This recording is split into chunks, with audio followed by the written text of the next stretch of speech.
Waanni kun gammachuu guddoodhaan har'aan tanuu dhaga'amaa quraana kana ijoolleen ta waraqaarra qaraatu ta waraqaarra faarratti katabuu qalamaan santu baay'inaan jira sanillee maantanaa hanga habbaa diidaniina kennaniif jiranii akkuma walii galaattu haalaan gammannee jirra warra gartee ma'al muflihiina rabbiin beekan warra ma'al muttaqiina rabbiin beekan kan keessatti rabbiin haa ta'u isin warri gartee waan kana nu eeggitan kuni akkasitti rabbiin khayrii gurguddoo isiniin haa fedhu ijoolleen teenya arra haalaan gammaddee nutillee gammannee jirra.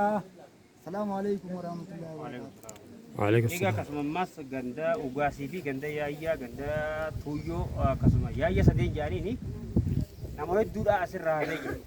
Barsiisaa isaanii keessaa mee Sheekh Mahamad Adam hanqinaa fi rakkina jiru gamana siqiinu tuqi.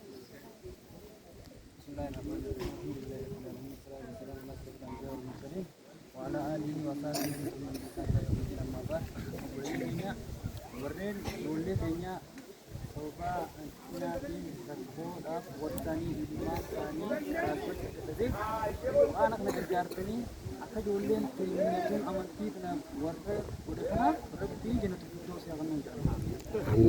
Akkasitti ijoollee keenya tana akkanatti ijoollee keenya tana gargaartana ganaallee warra akkamatti rabbii haa godhu ijoollee tanallee ta'e isaa dirgaggan quraana isaan hergan kanallee quraana ijoollee tan sarraafanii jirtu rabbii haa godhu. Akkasitti Hanqinni quraanaa gara jiru qabaa hanqinni quraanaati fi quraanni rakkinni quraanaa ni jira. Ammallee ijoolleen keenya uummata tuffate ganaaf iddoo tokko jira ijoollee jatamaa abbaan qabne booda akka qalleeyyii baay'ee jira. Kanaafuu baa'umsaan tokko asitti hin argame. Kanallee egaa warra gargaaruu kanaas isaan irratti haa godhu. Quraana kanallee gartee ijoollee keenya kanallee tokko fayyaduu qabu. maal naa godhanii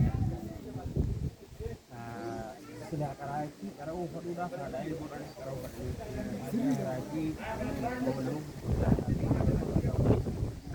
kun akkuma laaltee gartu kana jirru kun waraqaa. Egaa baleen keenya ijoolleen tunis kun warra quraanni hanqate irraa takka jechuudha. Tunneen nuti daa'imman tana quraana Biyya laafaa ta'u wajjin